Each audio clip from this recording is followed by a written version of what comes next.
about like 2 months now. But, all right, So we're ready? ready to go. Okay. So if you would just start off by telling us who you are, where you were born, and about your early life in Germany. Good. Well, stop me anytime, really. I was born on the 25th of August, 1921. That birthday became famous because Paris was freed in 1944 on my birthday. I was not there, but I was in France. I was the VE Day, which was quite an experience.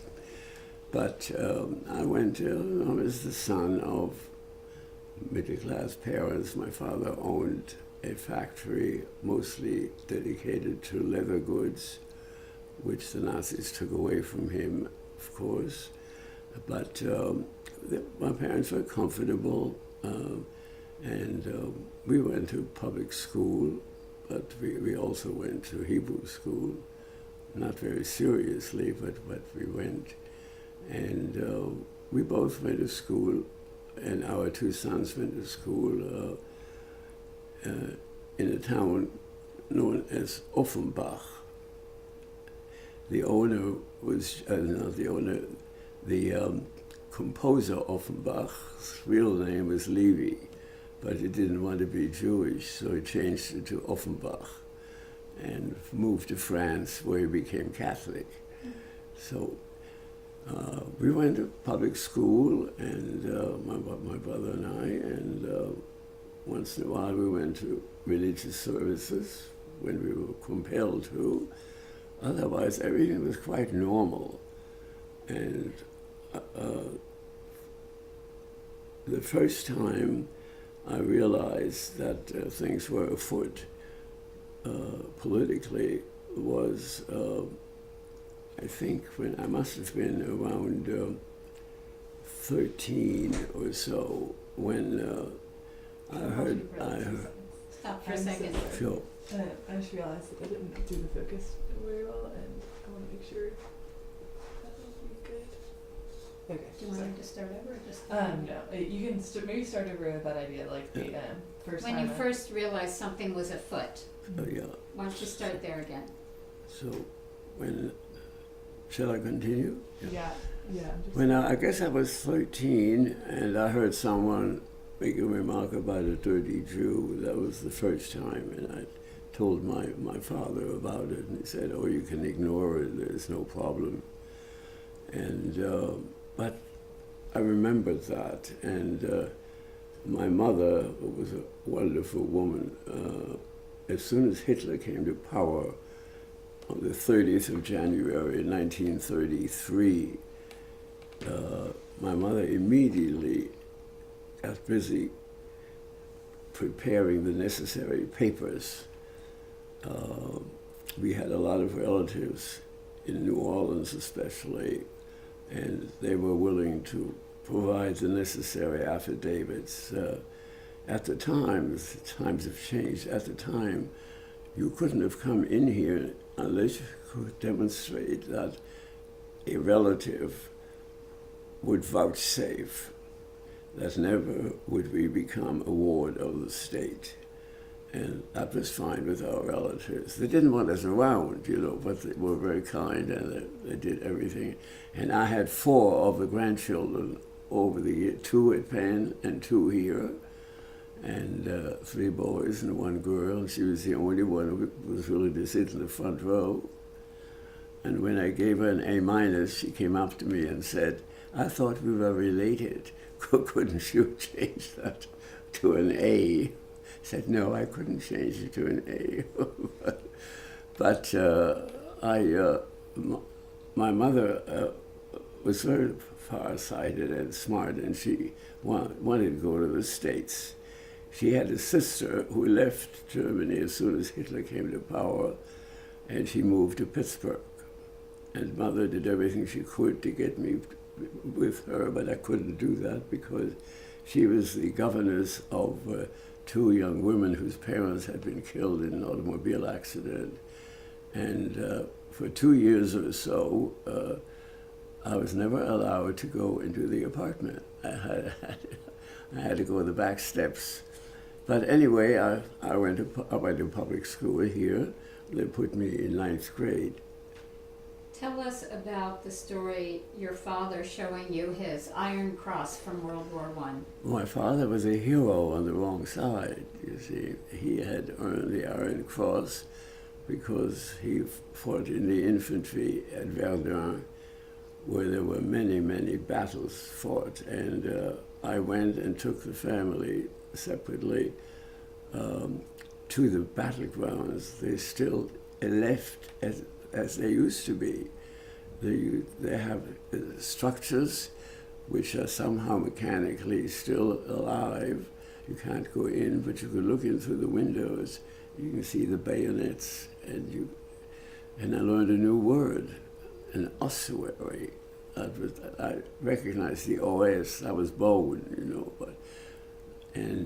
so I took the boys, and I had taken my wife, and my father, because he was such a hero and lost his brother, his only brother, lost him on the Eastern Front, had no problems with that, and always said to me, nothing's going to go wrong, everything's fine. Well, everything was not fine. But by that time, my papers came due. The United States State Department was loaded with anti-Semites, especially the consular division and the visa division, and it took another 4 years to get me my papers. But then I left, and the night before I left, my father took me to his study and said, "Here's a definite reason why you shouldn't have to worry. Here's the Iron Cross, Eiserner Kreuz it was called." And of course, that ultimately ended up in Dachau in a concentration camp after Crystal Night. You remember that, 1938. So then I left, and when my parents took me to the train station in Offenbach, and I was going to go to Hamburg to get on the ship. And the last thing my mother said to me, I forgot to tell you, when you get to New York, Aunt Amanda is going to have you for lunch. Now, you be sure to write a thank you note, don't you? So I was 15, and I went to school immediately. They put me into 9th grade. And a lovely homeroom teacher, very pretty, I still remember her, Miss Ross was her name, said, "Why are you in the 9th grade?" And what could I say? I said, "Oh, this is where I was put." She said, "Let me talk to the superintendent." And the following September, I was in the 12th grade. And I had caught up with the same age bracket. So the school was Taylor Alderdice High School, 5,000 students, half Jewish and half Catholic. And that was Squirrel Hill in Pittsburgh. And I grew to love the city. And then in 43, I was drafted, and I was happy to be drafted, but I didn't want to go abroad without being a citizen, and so that worked out all right. And I was in the service, first in the Signal Corps, which I didn't like, and I was pondering the possibility of falling down on purpose, but I wasn't sure what would break, you see, so I gave that one up. But then I was pulled out because of my linguistic background, and was assigned to a unit called the 6889th Berlin Document Center. That was chock full of German Jewish boys. There were a few British, a few French, but otherwise it was all refugee children who had gone through a good deal. And to be a member of the group, which was assigned to Eisenhower's headquarters to report to Walter Bedell Smith, who was a wonderful chief of staff, you had to be trilingual, so I could offer German and French, and English counted. So, and you also had to have an IQ of 130. So we may not have been good soldiers, but we weren't dumb. So it was a very interesting experience. We were trained at Camp Ritchie. That was after I had been inducted into the service. In fact, I got my basic training down the road at what we called Fort Eustis. And ultimately I was sent overseas. And I remember climbing up on the side on these rope ladders, and I noticed there was a lot of imperfect whitewash, and my hand was playing with that, and all of a sudden I could move it a bit, and out came Ile de France, a great French liner which had been assigned to the British Army. And so there we were, 15,000 troops. We were attacked by U-boats, and we had to leave the convoy because we were too fast for the convoy. We were supposed to land in Southampton, but we couldn't land, and we were kept in the hull, and we heard the depth bombs, and we were in full battle dress. And 4 days later, having run out of food, except for chocolate bars, and that wasn't all bad. They were constipative, you see. So, because we ate together, we drank together, we slept together, we vomited together. It was horrible. 15,000 of us. We were a nice prize for the Germans U-boats. But the British provided good air cover, and we landed in Glasgow, which is in the north of Britain instead of in the south. And ultimately, we were shipped in uniform, of course, in battle dress, and we landed in Le Havre. But by that time, the Allies had already begun to make considerable progress. And one of the members of my unit had his parents who lived on a farm near Le Havre. So my first meal was an aperitif in Le Havre in 1944, I guess it was. And then I always knew that I would want to go to college. I went to night college because my father was so ill. He was, after Dachau, his health was broken. You see, he came out, but ironically, he came out in part because of his military record. At that point, that was 1938. At that point, the Nazis were still willing to let people go as long as they left. Years later, that was changed after the final solution was adopted. And so they assigned me to where I wanted to be. I was lucky. I got rid of my assignment as an interrogator of prisoners of war. Really disliked it intensely. But we were correct. We followed the Geneva Convention. We could ask 3 questions: name, rank, and serial number. That was all. But I wanted to get out, and they assigned me to a unit that was entirely dedicated to finding, distributing, analyzing enemy documents. They were of the Nazi Party. There were 8 million Nazis in Germany, and in typical German style, they had kept records beautifully. They were all in alphabetical order, and also in triplicate, of course. And a peasant came to Berlin. Somehow he managed this, and saw our commanding officer who was willing to play with him, and asked him, "I'm sure you want something for this information," because the peasant had said he knew where the documents were. And the peasant said, "It's very expensive." The colonel said, "I didn't ask you that. Are you willing to turn them over to us?" He said, "Okay, but it's expensive." What is expensive? 2 cartons of cigarettes. For that we got, 24 million Nazi Party file cards. And they were very important in the Nuremberg war crimes trials. And we, seated in Berlin at the main library, we had a direct line, long before computers and so forth, to Berlin.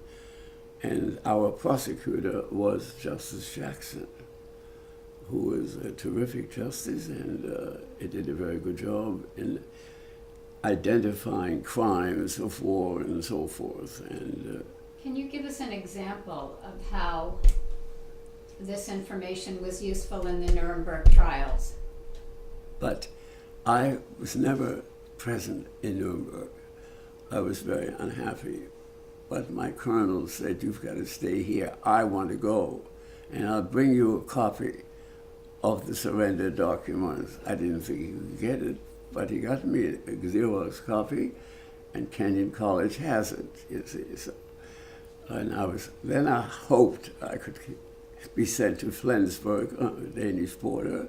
But no, again, he said, "You're doing such a good job in Berlin." So, and ultimately, I was there a year and a half, and as soon as I had amassed the necessary number of points to leave, to get out, I came home. I wanted to go back to school. I still had 2.5 years of college, and I was happy. Can you tell us about VE Day in Paris? How you were in Paris on VE Day? Oh, VE Day. Oh, well, that was magnificent. It was pretty stupid on my part. We found, I can say I found, wasn't so difficult because the people had our name, Abraham, but we were not related. But nevertheless, my parents were very close friends. And they had 2 girls, 2 children, and 2 of us were 2 boys. We were very close. And I knew at some point I might be able to find them, and I did ultimately. And as VE Day approached, I was stationed in Paris and suburbs. We decided, once it was pronounced, we knew everyone was going to be off. We decided we would meet at the Champs-Élysées. Pretty stupid place to meet. And at 6 o'clock, I got there at 6 o'clock at the end of the Arc de Triomphe. And well, there was a massive howl. People were in a wonderful mood. The lights were on for the first time in years. The fountains were playing. We were just pushed down the Champs-Élysées. Any kind of needs we might have had, we just ignored them, you know. And we were supposed to have met at 6 o'clock. I found them in their pension at 2 a.m. And we sang all evening and laughed and cried a little. And it was wonderful. So we hadn't seen him in 6 years. And one of the daughters wanted to marry me, but I wanted to come home and go to school, and I wasn't going to take on that kind of duty, you know. So she found a Texan ultimately, so all was well. So that, but I'll never forget VE Day. It was just more. I had been to Paris, but I was much too young to appreciate it, and this was a marvelous experience. There are not many cities as beautiful as it anyway, and it was wonderful. There was lots of joy and dancing. But then Eisenhower had to deal with de Gaulle, who was so difficult, and de Gaulle wanted to have the honor of leading his French troops into Paris. And he went to see Eisenhower, and Ike said, "No, I've had enough of you for well-being. I'm going to appoint Major General Jean Leclerc. He will take the troops in, and at some future point, you can do something else." So, and we went on. We went to Berlin. The colonel had me drive his car. He said he had rented a car. I remember still it was a Porsche. And I drove it from Cologne to Berlin. And so there he continued to rent it. And I was there. We, by arrangement between Zhukov and Eisenhower, our unit, because we were all linguists, was allowed to get into Berlin on Independence Day, 4th of July, 1945. And they took us straight to the bunker. where Goebbels the night before had killed his 6 children and his wife and himself, and where Hitler had killed his girlfriend or wife or whatever she was, Eva Braun, you know. And we stayed there and worked with our direct connection with Berlin with Nuremberg. And I was asked to stay in this service, but that was not for me. So it was a very interesting time. The fact that I was fluent in German, of course, was very important. And a very important event was my father had lost his 2 younger sisters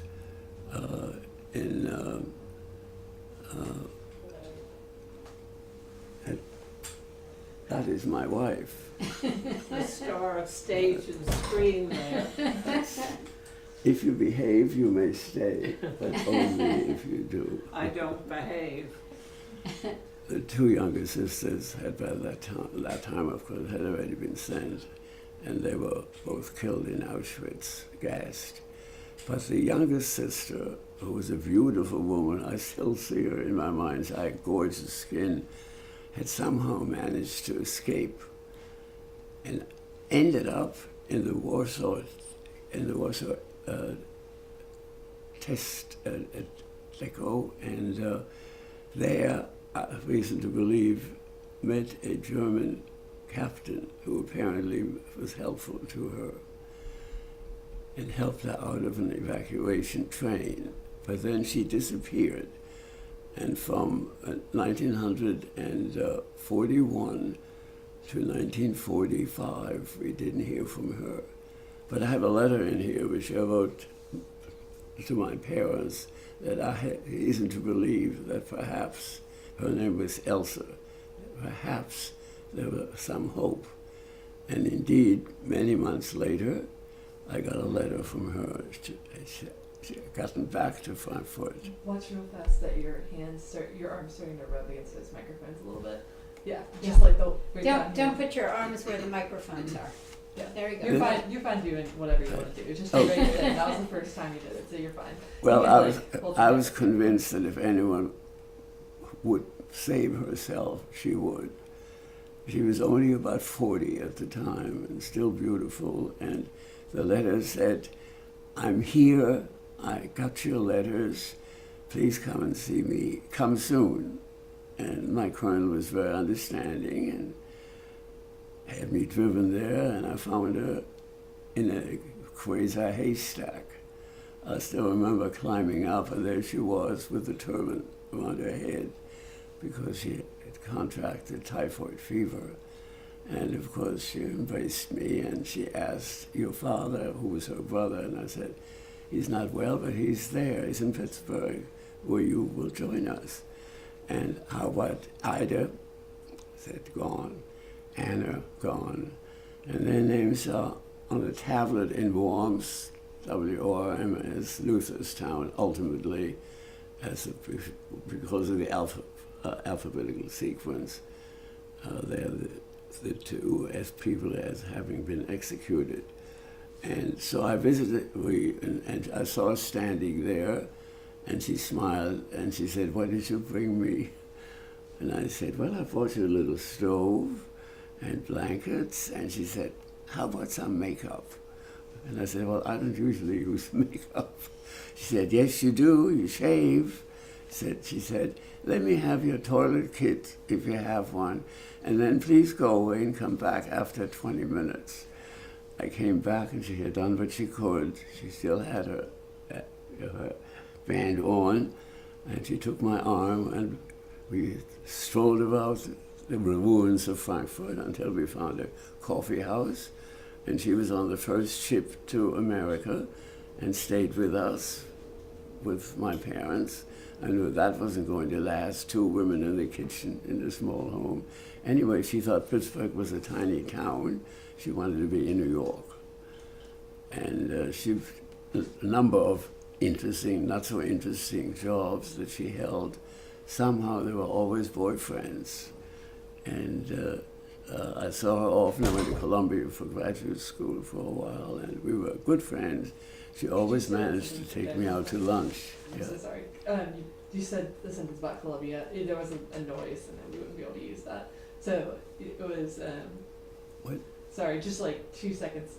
Just like if you could repeat what you just said, like 2 seconds ago. About your aunt being in New York. Yeah. In New York, yeah.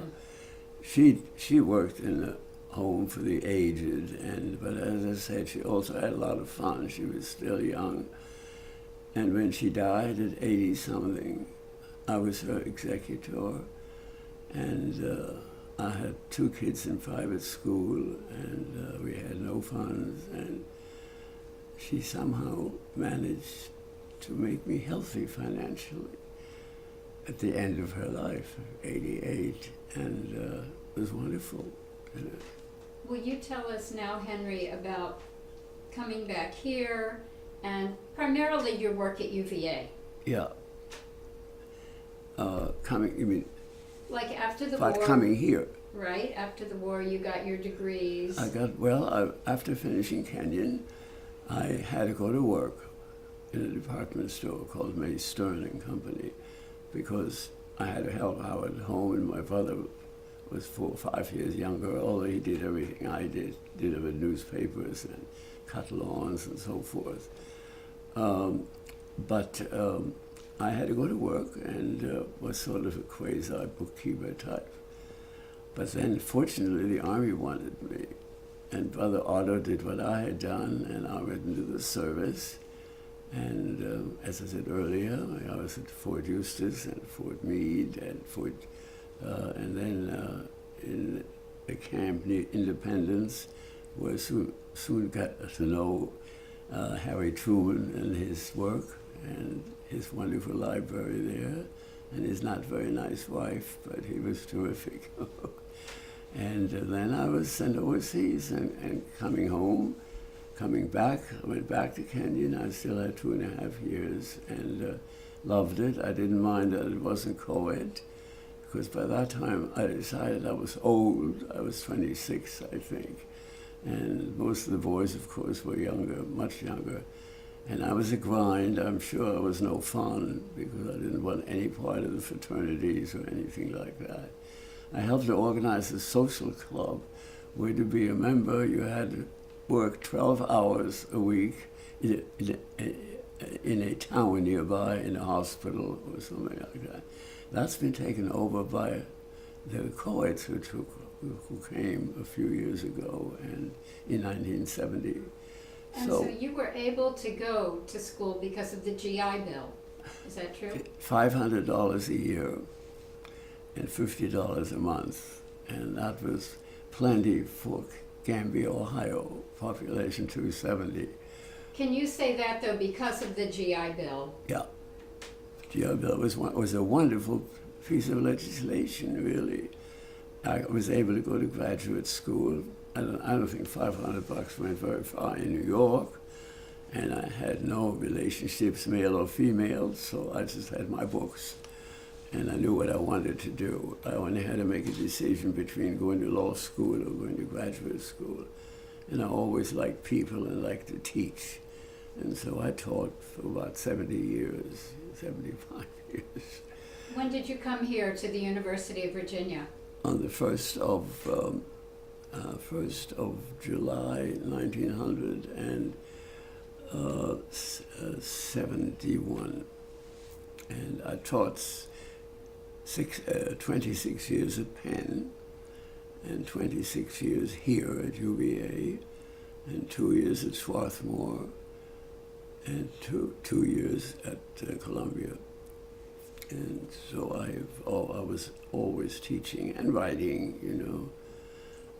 When we moved in here, my wife very kindly gave me 2 shelves, and they're up there. So otherwise it was all for her. But and I must say that I think I was happiest, speaking about my professional work as well as my personal work, I was happiest in Charlottesville. We've been here almost 50 years now, and I have a son who is 60. He doesn't like to refer to it, especially not because he's getting bald, and I'm not.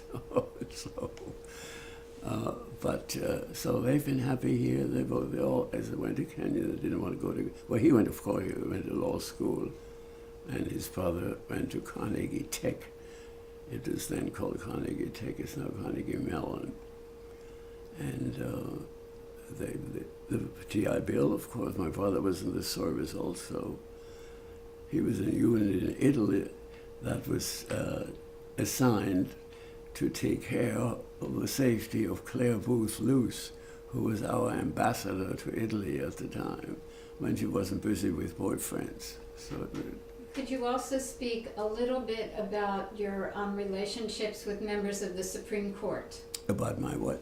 Relationships, your friendship with Yeah. members of the Supreme Court. I was very fortunate because that became the highlight of my career. Actually, I met at some point a man who is still in the judiciary. He is a member of the Court of Appeals for the Fourth Circuit. His name is J. Harvey Wilkinson. I'm sure you've run across the name. He's 73 now. He's the only Republican on the court, and he's not going to resign. Anyway, he was the first clerk of Justice Lewis Powell, and he talked to Justice Powell about my own interest in the judicial process, because my major was not in that, and my PhD had nothing to do with that. My PhD was, by the way, wasn't compulsory voting. I wasn't so proud of it, but my supervisor wanted me to do it. So I did that, and went from being in Pittsburgh, went to New York for 2 years at Columbia, disliked it intensely. The average class size was 300. This was graduate school, if you can imagine. You couldn't see anybody. I didn't see I saw my supervisor for my MA once, and he only informed me. He said, "I read your thing," he called it, "and you misspelled privilege 61 times." I used 3 I's. The students usually use several DGs in privilege, you see. So I've never misspelled privilege in all my life. And so I got my MA at Columbia, and then I got a job at Penn, 5 sections of PS1 for $2,400 a year. That meant I ate all my meals at Horn and Hardart's. Your colleagues here are too young, I think, to know what that was. Wonderful cafeteria where you put dimes and nickels in little cabins, you see, and you push the lever, and for 40 cents I could get 4 vegetables, because my salary was $2,400 a year. Did you want to say something about Justice Scalia or Justice Ginsburg? Oh yes, I should have mentioned that. I mentioned Justice Powell. Okay, 1 second. And did you want to say something?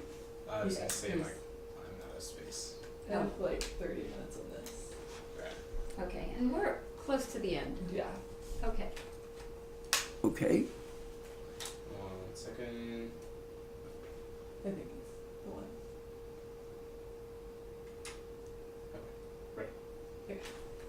Okay. Not Justice Powell's first clerk was Jay Wilkinson, who was my friend, and he talked to Justice Powell about me, and Justice Powell read some of my material I'd begun to write, and talked to Justice Brennan, whose daughter was a student of mine and sat in the front row, and she had 3 husbands, and she began very early, but she was charming, and she liked my wife and me, so the Brennans invited us to all the various events, showers and God knows what. And Justice Brennan was a very jolly character, and they talked about me off and on, and ultimately they introduced me to some of the other justices, and the next person who was very instrumental in my getting access to the individuals was just a black Alabama KKK member who was a major liberal on the bench. So he was another one. And then I met Justice Ginsburg on a trip to Israel. The Chief Justice, who was an ineffective person, but a very kind man, Berger was his name. He constituted a committee of 13. Why I was picked, I have no idea, but I was very happy I was picked. He wanted us to study the differential between the Israeli Supreme Court and the United States Supreme Court in their attitude towards the power to declare laws unconstitutional. We did that, and one of the 13 was the then Judge Ruth Bader Ginsburg.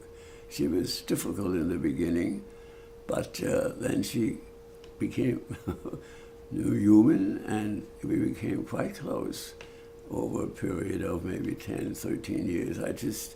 In my study, when I retired, she wrote me a lovely note and a photo. Photo is prune-faced, but the note is beautiful. And another one was Justice Scalia. Those were the 4 justices at least. And I became close to them, in part because I had run into the clerk of the court, who had that position for 22 years, and somehow became friendly with me, and he opened many a door for me. And for about almost 30 years, I had no trouble in getting into oral argument. Anything I wanted, I could have. And in the instance of 4 of them, they asked me to call them by their first name. And I have no law degree, so, and some of the law students, of course, would tell me that, but that was all right. So I became very much interested in that, and to see them in the flesh. And Justice Scalia spoke in my lecture series. We had the 19th one last Friday, and he was someone else, and we've had some. Oh, we also had Chief Justice Rehnquist, who spoke here, and a number of very, I call them important members of the judiciary. So I had that little side entrance to individuals, and they knew a lot. They knew what they wanted to know about me, and they were certainly human beings, and it's amazing how human they can be. Can you tell us now just about the fact that you have these 2 sons, and that they have and Yes. that you have grandchildren? Yes. And then maybe tell us your wisdom for the future, something that was something that you think is important about being a human being. Well, we had 2 boys, and 5 years apart, as my brother and I were, and I wanted a girl, but my wife said, "You cannot guarantee a girl." And I said, "Well, come on, let's." So she said, "No." And I said, "Well, you could at least inquire into some statistics. We have 8 cousins whose grandparents brought us over to the States, you see, and some of whom, as I said earlier, actually took some of my classes." And I said, "Well, let's at least look at the statistics." There were 22 cousins, 21 boys. So my wife said, "No sale, and don't try any tricks," you see. So we had the 2 boys. They started public school in Philadelphia, where I taught, where my wife did fundraising and did a lot of work in the realm of English. And so we both had to work to survive, and kids went in some type of public school. But when they were of age to go to a more advanced school, we decided we just couldn't send them to public school in Philadelphia. It was so difficult at the time. And so we sent them to Quaker schools, and they both liked it. And when we moved here, they both, of course, didn't want to come, but that was natural. They were teenagers, and they didn't want to leave their friends. But here they could go to Quaker school, too. You know, it wasn't called Tandem then, but it was a Quaker school. And we liked St. Anne's here, and were very happy with them. And so they both were married, and we were only interested in what kind of girls there were, but some people were interested in having the religious factor play a role. Well, anyway, there was no concern. They're both pretty good Jews with a sense of humor, which includes not going to services very much, you know. You know that, I'm sure. So they were married in their 20s. I was in my 30s when I was married because I had always wanted to have children. But I thought, well, it might happen if I was married and there would be a girl. Well, we have 3 female grandchildren, so everything is all right. We have 1 boy. He's the oldest. He's 29 and is very much interested in the environment and went to UVA. And the girl, one girl just graduated from Washington and Lee as a soccer star. And the other 2 are still in college. One is here because the boyfriend is here, and another one is up at JMU, which he loves. You know, they've made major progress up there. So we don't see much of them, of course, but they're not that far away. And so they have, of course, they're not yet in the children's stage. The oldest of the girls has a very nice relationship with a fellow student from Washington and Lee, who was a very devout Catholic and has now suddenly become interested in aspects of Judaism. I don't know. His parents don't approve, so I don't know what will happen. But they're still young. They're 25. That's still pretty young. Of course, I was an old man. I was 33, you see, when I was married. So now will you tell us something, some wisdom, something that... Wisdom? Yes. Well, my love of education, I think, has been proved to be significant all my life. I wish I were the kind of reader my wife is. She is a fanatical reader. I'm a slow reader, and I cannot follow her because she's not interested in the judicial process. So I can't. But education proved to be very important to me and for everybody else that wanted to listen. And I knew at least one of the boys would go in the general area, and he is a lawyer. He's a lobbyist, unfortunately, but he has clients, one of whom is chicken manure. That's not what he calls it, but anyway, that's always fun. And they're both, both happily married, so far as I can tell. They both have 2 children, and no great-grand. There weren't any great-grandchildren, I don't think. I won't be living that long, but anyway, as for any wisdom, well, education booms very large, and in second place is travel. We travel very, very far and often and with no money, and really we're very fortunate. We had enough babysitters with family. My mother was off. She was a widow for 47 years, and she was delighted, to do this. Of course, she lived to be 100. And so education and travel, and my wife Mildred and I traveled, 30 years constantly. And I got to 65 states because the State Department luckily became interested in some of my work and sent me all over. A lot of it was much too brief, but still it was a fascinating experience, and that led me to 65 countries, you see. So, and I've written up some of it, but not enough, really. And now I just don't want to anymore. I'm still doing some writing, but no more books. My last book was 5 years ago, and but I wrote 14 and 49 edited ones, so that's all right. And I probably neglected the family a little bit because I was a fiend in writing, always.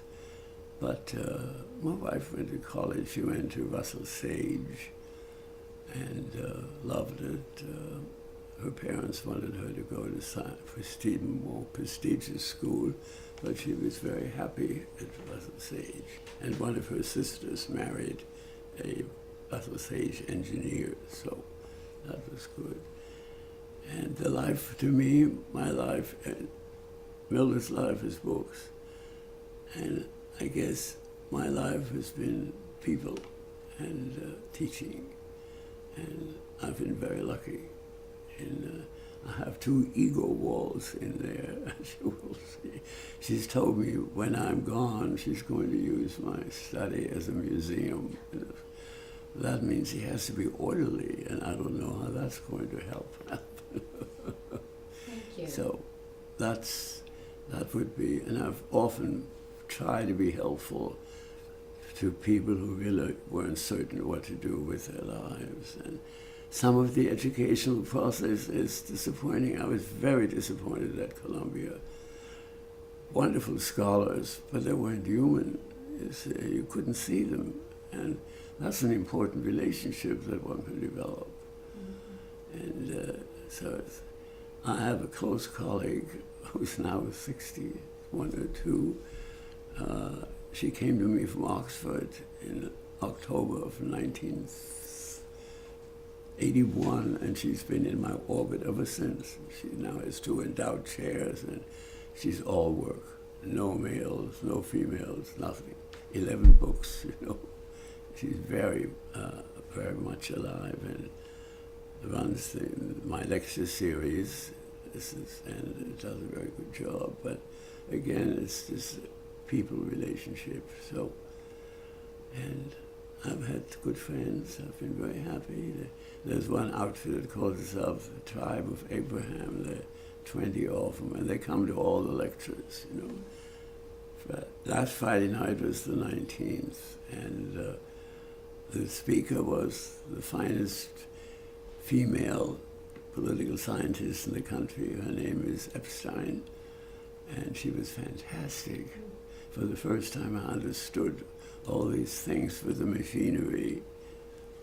Well, thank you very, very much. Well, you're very welcome. Yes, yes. And so you have some documents over there. Yeah, I didn't know whether anything interested you or whether it was appropriate, and on behalf